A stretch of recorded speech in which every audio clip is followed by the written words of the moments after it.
Who's there? What do you want? We're just sitting here, not bothering anybody, so there's no need to bother us. Working hard. We're gathering people. But we don't need anything from you. You've got some guts. Walking right up to a pair of Dalrita without even flinching. Well, well.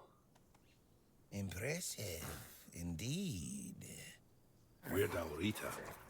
We make sure that the Camelot scum infesting Kунахт don't even dare to think about heading south. Imagine a Camelotian who's also a deserter. Unbelievable. Even Grindylows have their honor, unlike those scum. And catching a deserter? Now that's a real treat. Aye, there are. We've been here for 2 years now, and are multiplying like vermin. It all seemed innocent at first. They were just supposed to help the local lord mine resources. Ha, sure. And those nitwicks from Kунахт fell for it like naive children. So when the troops arrived, they were caught completely off guard. The Red Priests came along with the troops, and then, out of nowhere, the Red Death resurfaced. Even now, as the Camelotians aim to take the Menhir, the village is torn. Some want to go to Camelot, others want to stay. It's a complete mess in there, Mathair help me. She won't. The goddess doesn't like people like us. Shut your mouth. You're flapping your gums like a wench in a brothel. Anything else? Or will you be on your way? We do what any honorable warrior would do with deserters. We help Camelot get rid of their cowards. You could say those vermin owe us a debt. Thanks to us, they're well fed, and Denham pays us handsomely. A Camelot legate. He commands the rabble you see swarming in Kунахт. He's decent enough, and he pays a good price for deserters' scalps. Good hunting.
Stay focused.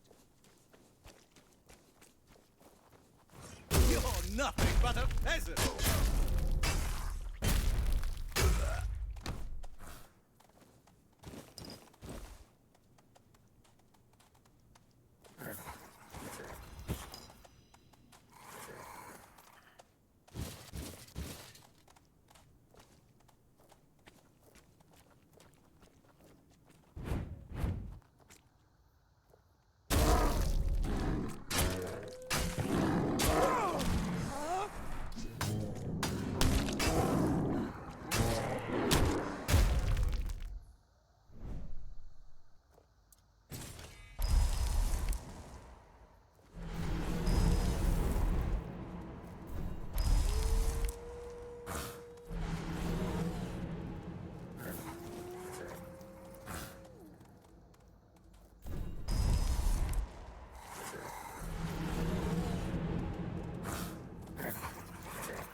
hurt.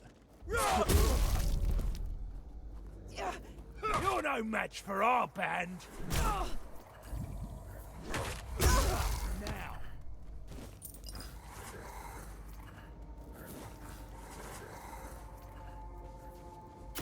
You're go.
Oi, what do you think you're doing here? This is my spot. I got here before dawn, so you better get lost, you miscreant!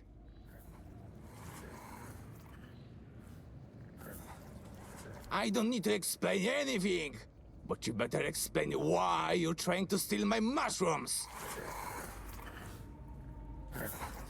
Oh, so now you're going to tell me you didn't know and that you were just passing by, huh? That actually sounds almost plausible. Well, you'll find loads of penny buns growing here. I once picked a dozen for beneath just one tree. That's why I call this place Penny Bun Grove. You aren't really interested in picking mushrooms, are you?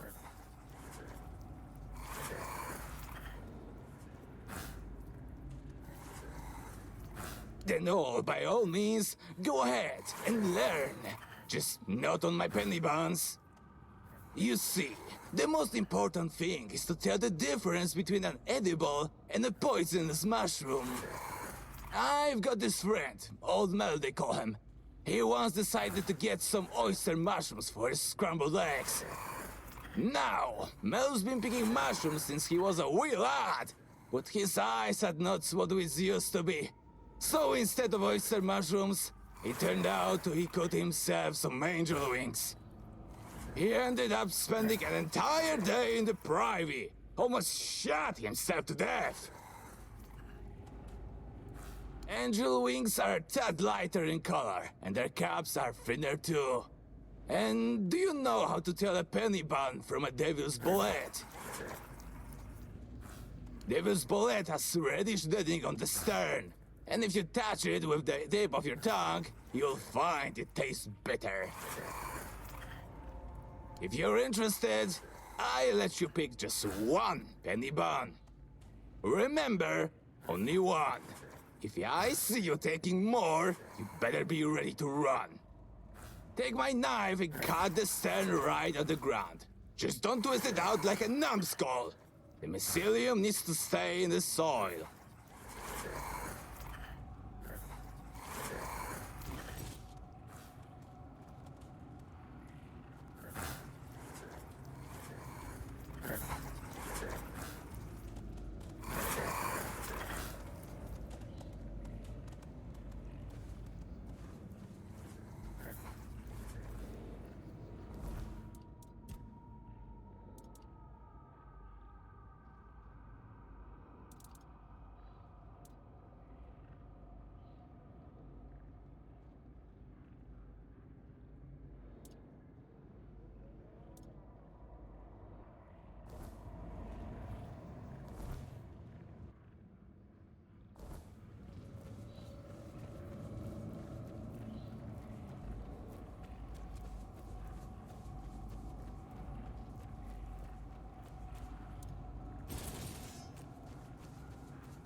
I'll have your head on a pike!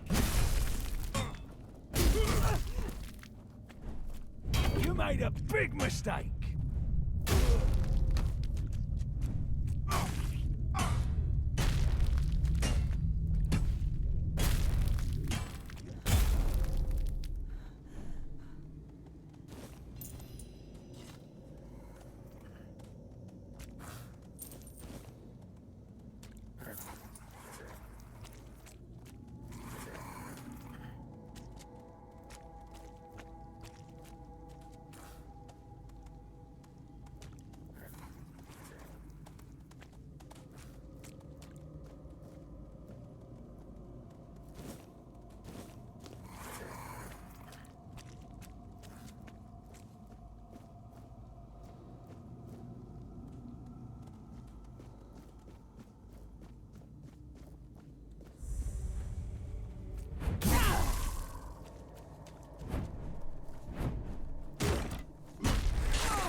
Don't even say that. Someone comes, lights them in here, and then dies on all watch? People would be at my door with pitchforks.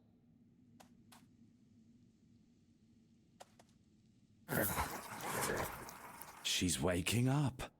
Welcome back to the land of the living, our hero. Help her up, Ansem.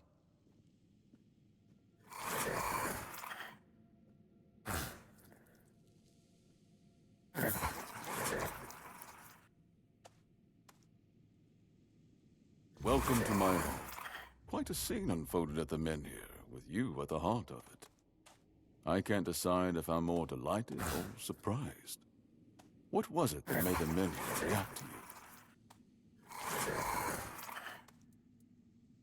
The local men here have been rather lifeless for quite some time.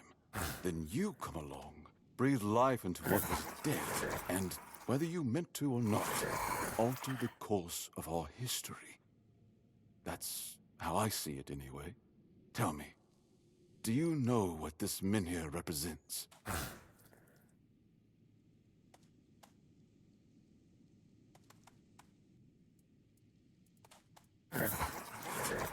So they say. The menhirs were raised by Merlin to ward off the ancient mists that burst monsters beyond human comprehension. But none of this matters in our current situation. Here, the menhir represents something more. For some, it's a symbol of freedom and independence. Strength, if you will. It shows that the people of Kунахт, my subjects, can face any challenge, even at the world's end. And for others, like our guest from Camelot, who I'm sure you've seen, it's a symbol of power. Power once granted by King Arthur, and therefore by Camelot. And power that has been granted can be taken away. Officially, they say they want to gather all the menhirs scattered across Avalon, set them around Camelot, and bring people there to ensure their safety. That is, if they can figure out how to restore the power of the menhirs. I don't think we know each other well enough to speak on unofficial terms. I'm well aware. And now we're also facing an outbreak of the Red Death, which will no doubt influence Camelot's decision on whether to offer my people shelter. But with the menhir reignited, the people of Kунахт will be even less willing to give up and go to Camelot. If anything, I expect rebellion to break out. And bloodshed is something neither we nor the capital want. I don't know, to be honest. It's not something I could admit publicly, but I feel both sides have a point. I understand the people who don't want to abandon their homeland, and I understand the knights who must face a long-lost terror and find a solution to an impossible problem. Believe me, being a lord in times like these is a heavy burden.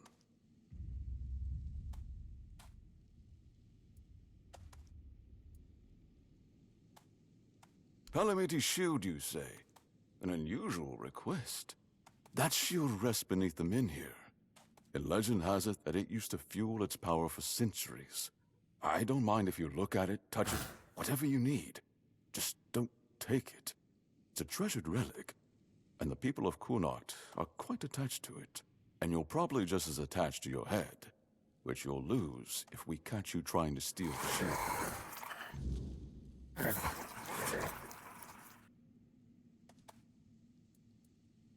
You don't have to, that's true. But since you're here, I assume you're after something in Kунахт. And as the lord of this place, I'm probably in the best position to help you. Help for help. Seems fair, doesn't it? I want you to speak with Dinholm and try to calm him down. He's the commander of Camelot's forces stationed in Kунахт, and as you probably imagine, your presence here didn't exactly make his job easier. With the menhir active again, everything could change. If you need anything, speak to Ansem. He's the one who decides what's worth my time.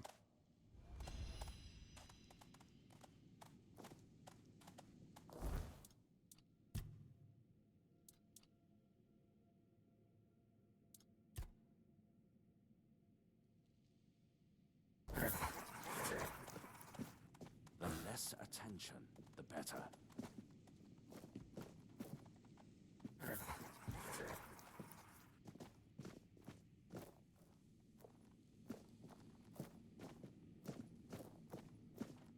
You startled me.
Stay quiet. Stay safe.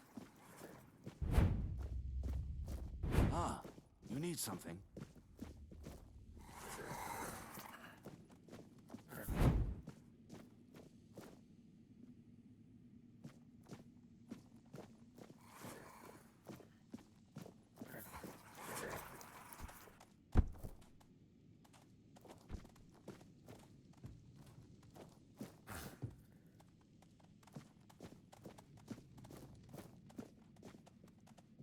Just keep your head down. Ah, a new face. I am Anselm, Major Domo to Lord Yvain. Any business to be done in Kунахт usually passes through my hands first. Challenging doesn't begin to describe it. The court is the heart of Kунахт, and if it falters, the rest follows. That's a heavy weight to bear. But if I'm honest, it's the plague that keeps me awake at night. I've seen what it does, how it spreads, how it steals lives without mercy. I lost my family to it. The only reason I'm still here is because I was locked away at court while they were quarantined. Since then, protecting this place, keeping it safe, has been more than a duty. It's been everything. Life at court is a delicate dance. It's calm on the surface, but underneath, there's always tension. Managing affairs, settling disputes, keeping the wheels turning. It's not for the faint of heart. Lord Yvain means well, but he makes decisions slowly, too slowly sometimes. Not that I complain. It's a role I've accepted, and one I'll carry out for as long as I'm needed. It's a quiet kind of chaos, but one we must master, for the sake of Kунахт and those who call it home. From managing the court's affairs to ensuring Kунахт doesn't collapse under its own weight, it's my duty to keep things running smoothly. Not an easy task, given the times. And you? What brings you here? Wandering so close to the heart of Kunacht's business. You don't strike me as the idle type. Farewell. May your steps lead to better days for Kунахт.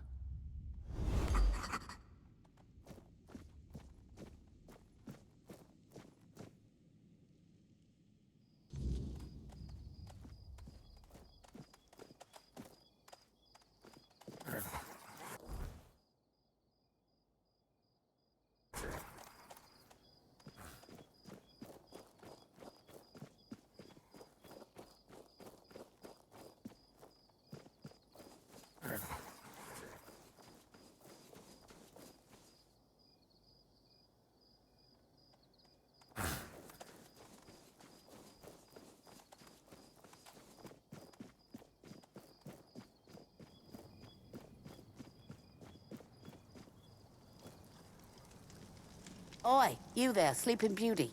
I saw them carrying you into Yvain's mansion. You feeling better now? Ah, that's Yvain for you. Get someone who lights up our men here. Maybe even saves us all on his doorstep. And won't even treat them proper. You should go see Ailey. She works at the hospital. Might be able to help, though the girl's swamped. So, did you speak to our lord? Or did he toss you straight to that snake of his? Sorry, stranger. I meant no offense. Name's Morag. I'm the innkeeper around here, though, as you've probably seen, there's not much of an inn left to keep. Truth is, I was hoping that, with what happened at the Menhir and all, you might have Lord Yvain's ear. And maybe you'd be kind enough to whisper a thing or two into it on my behalf? Because he doesn't bother listening to us common folk, even when our livelihoods are at stake. If we're lucky, we get to air our grievances to Anselm, but wait for the Lord's decision is always his answer. How long can we wait? We're not some lazy nobles. We don't just get to put our lives on hold. We've got to eat, damn it. And unlike him, we have to work for our meals. Camelot shut down my inn.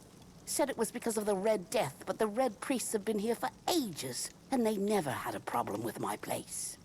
And last I checked, Yvain's still our lord, not one of those Camelocians.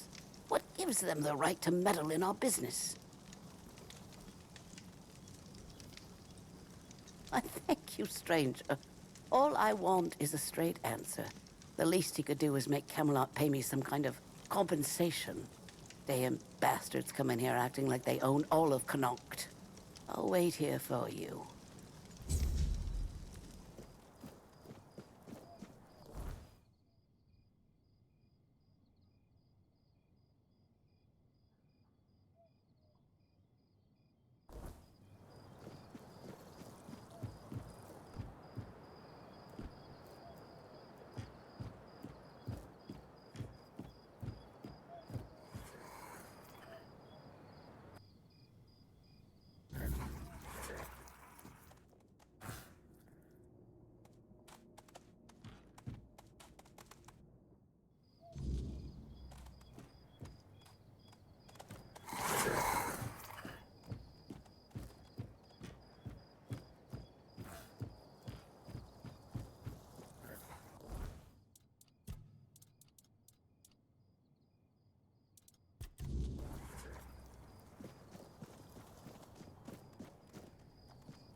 Have some spare food or coin?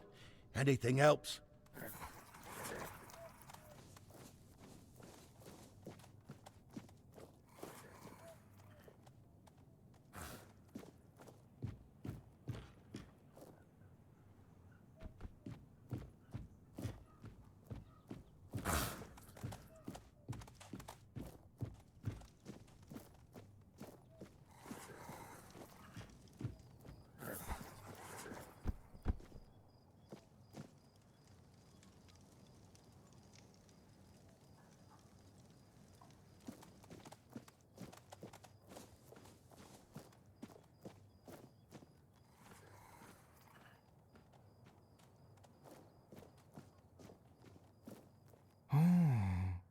This is unexpected.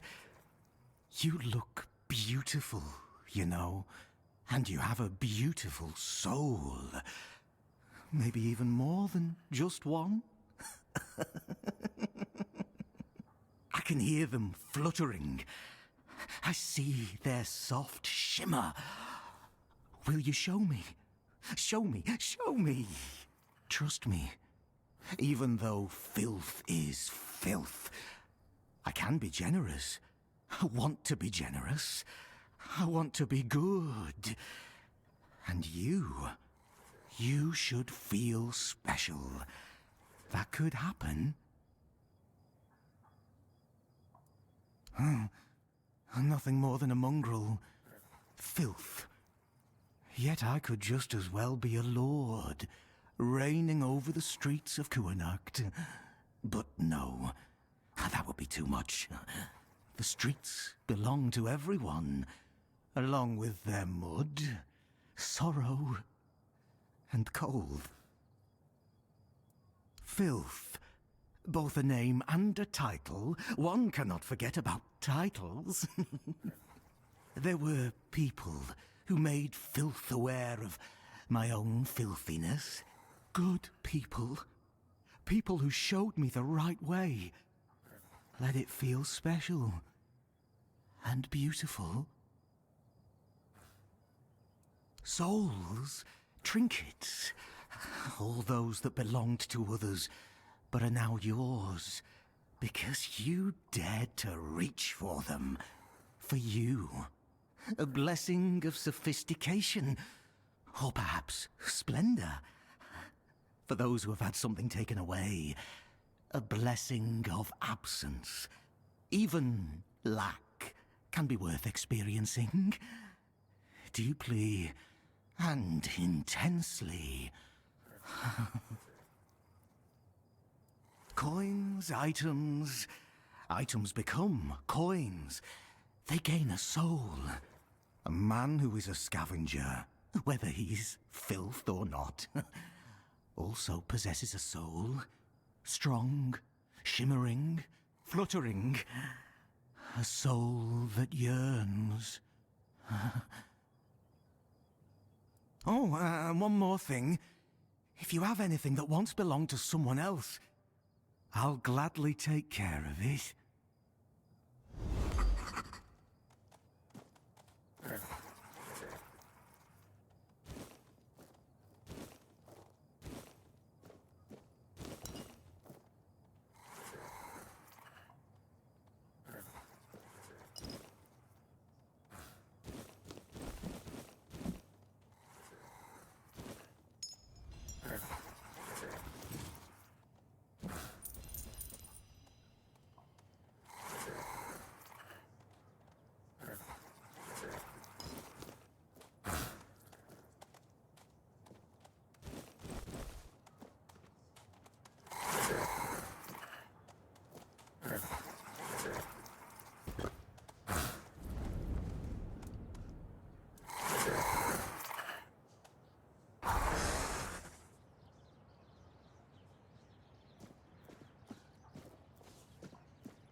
How can I help?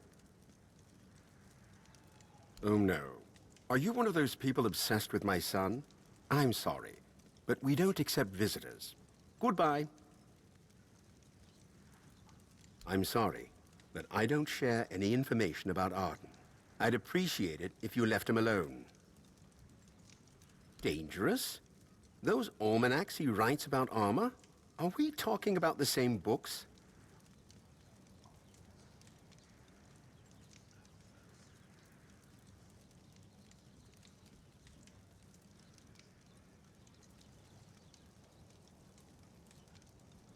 Wait, I never thought. I mean, I knew Arden's books were out there, but I always figured they were just collecting dust in some forgotten corner. Who in their right mind would use those to make actual armor? By the gods, he's not an armorer. He's just a boy with his nose in a book.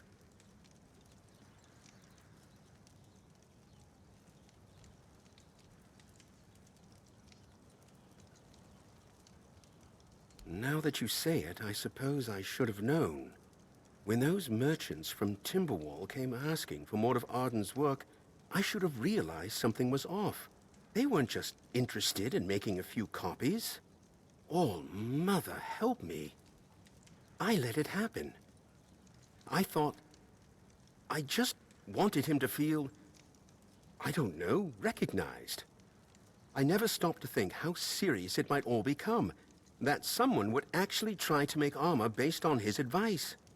I should have thought of it then. Should have seen the risk. But no. I just thought it'd be a little bit of coin. A bit of pride for Arden. Now look at the mess I've caused. Go inside. Speak with my son if you want. I'd be grateful if you could try to explain this to him.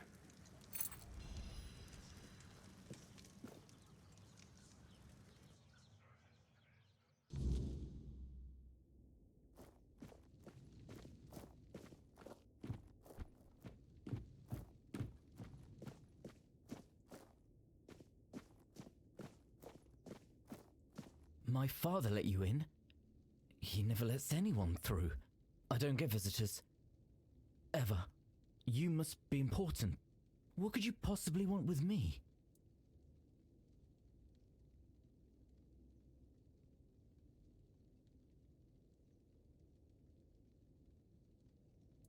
The Knights of the Round Table. I used to read all about their adventures, and I'd always get stuck on the paths when they described armor. What type of steel was it? What kind of joints did it use? How did it move with the body? I needed to know how all the pieces fit together. Knights are impressive, yes, but what really caught my interest was how their armor worked. It's not just about charging into battle like people think. There's a logic to it. A system. I suppose the stories of adventure and heroism are part of it too. But armor. A knight can't fight if his armor doesn't fit exactly right. And there's something satisfying about that kind of precision. That's surprising. It's not like I'm telling tales of great heroes or battles. I just write what I see, what I think about the craft. I don't understand why people would admire me for that. I'm not even a real armorer. It's not like I'm some master craftsman people should look up to. I thought I was making it clear how beautiful the process is. It's just how the words come out when I write. I didn't think it mattered all that much, as long as the ideas were clear. That doesn't make any sense to me. I just write about armor smithing. I mean, I know my books are out there, but they're not special. They're just descriptions, really. I don't see why anyone would care that much. Dangerous? How could writing about armor smithing be dangerous? I don't understand. I'm not telling anyone to go into battle with the things I make. I'm just documenting the process, the way I see it, the way I learn. It's no different than a chronicler writing about wars or knights. Their words don't cause harm. My books, they're meant to show how beautiful armor smithing is. I love the craft, the intricacies, the details. Why should that be dangerous?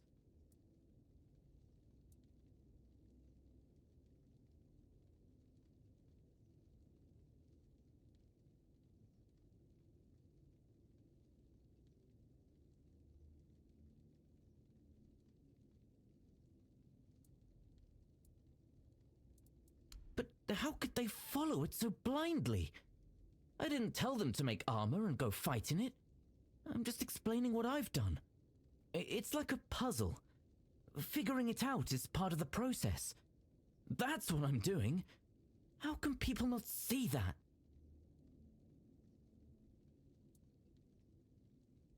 But that's not logical. I mean, I didn't explicitly say my work was finished or perfect. But isn't that obvious? It's just documentation of what I've done. My process. I thought people would understand it's still incomplete. I didn't think I had to warn them.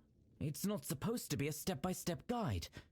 It's just what I've been experimenting with. I hear what you say, but it doesn't seem fair. I didn't want any of this. I didn't ask for people to treat my books like they're the law. I just wanted to share my ideas. If I stop now, then what was the point of everything I've done?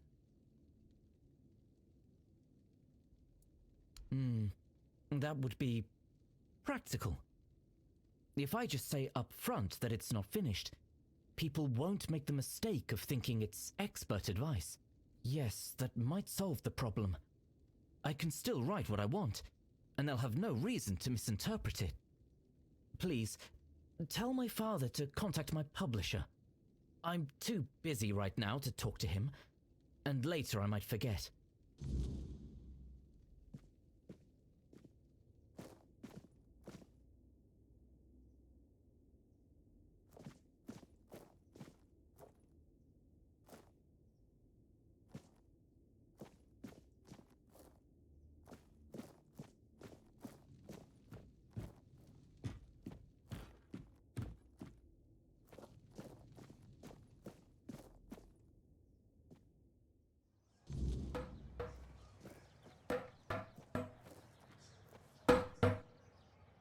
So, did you find what you were looking for? He sure is. As skilled as any four-dweller, ambitious as a knight of the Round Table. Only shame is, he can't seem to leave that cursed basement. You can see for yourself, he doesn't handle, well, people too easily. Sometimes I wondered if I did something wrong. The boy never looks anyone in the eye. He only lives for those armors of his, and he'd eat nothing but that cursed fish soup if he could. But his mother, may the All-Mother shine upon her soul, she always said that's what makes him unique, and that it's our duty to love him as he is. So I love him, and I support him with all my heart, but I'd rather not think about what'll happen to him once I'm gone.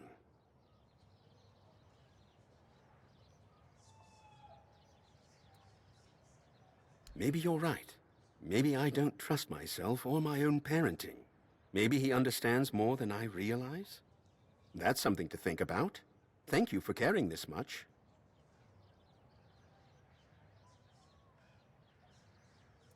Please, don't return here, and don't tell anyone where Arden's Shadowblade lives, for his safety and mine.